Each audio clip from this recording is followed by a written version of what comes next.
Hi guys. So pretty soon we're going to start studying HBO's The Wire.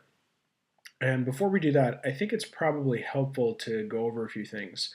Some things about the show itself, but also some things about just generally how to study television, because it's not something most of us are familiar with or that we have much experience doing.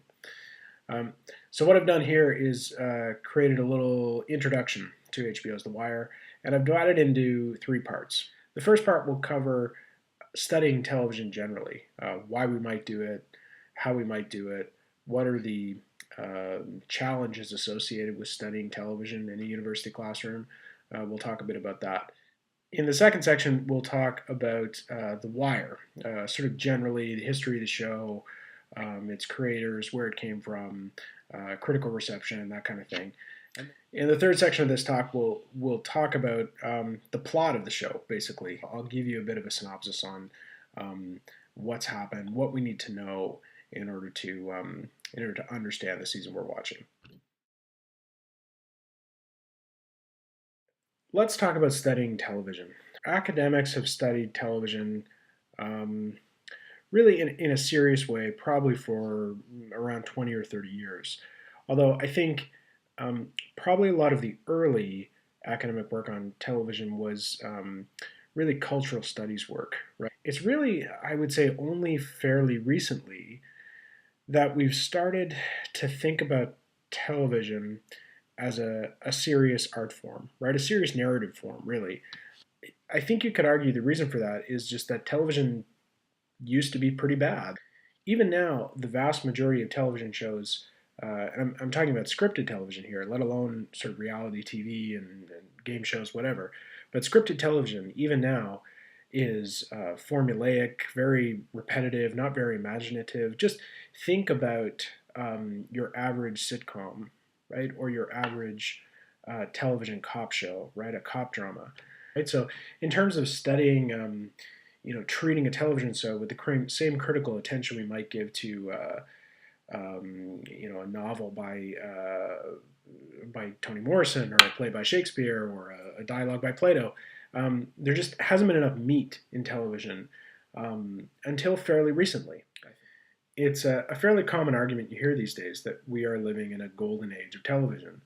And I think that's very understandable. When you think of television shows like Breaking Bad, Mad Men, Game of Thrones, The Walking Dead. There's a lot of really impressive um, stories being told on television, and arguably some of that is reaching to the level of high art.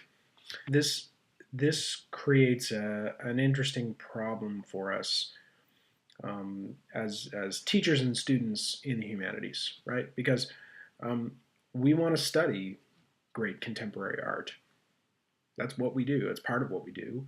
Um, but television as a medium is actually hard to incorporate into our classroom and difficult to study, at least using typical strategies. With The Wire, what you're talking about is approximately 60 hours worth of material, right?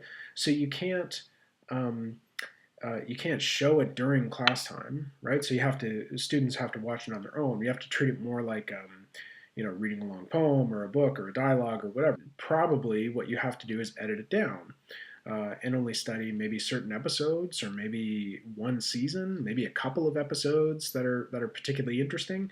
Um, and no matter how you do that, I think in some sense you're doing a kind of disservice to the material, right? Because you can't ever fully get the whole story in the classroom, right? Now, one of the other problems with television is kind of a navigation problem. So here, this is a copy of Paradise Lost, right? Paradise Lost is a pretty thick book. It's a pretty long poem. Um, but watch how quickly I can navigate through Paradise Lost, right? From the end to the middle, all the way back to the beginning. I can move through Paradise Lost very rapidly. This is something we maybe don't always appreciate about the technology of the book. The book is very fast in that respect, faster even than online media or digital media or a DVD or Blu-ray disc, right? If I want to find a particular scene on a television show, just think about how time consuming that can be. And the last thing I want to address is really more of an opportunity than a problem, but it is something we need to address. And that's that we're not trained to view television the same way we're trained to read books. So for university students of literature, we're trained to look at things like setting, pattern, metaphor, allusion. Um, we've trained ourselves or been trained by others to recognize keywords or poetic devices or to look at the narrative voice, to think about the structure of work. With television, partly because we consume it mostly in our leisure time, and also partly because so much of it, I think, is fairly simplistic, really. Um, we don't typically apply that same skill set to viewing television, to watching television. And so that's really one of the valuable things about studying a television show in the classroom is that um, we can work out those skills, right? We can try to learn how to apply the same skills we'd use reading an epic to watching a television show, especially a really serious, really provocative and interesting television show like HBO's The Wire.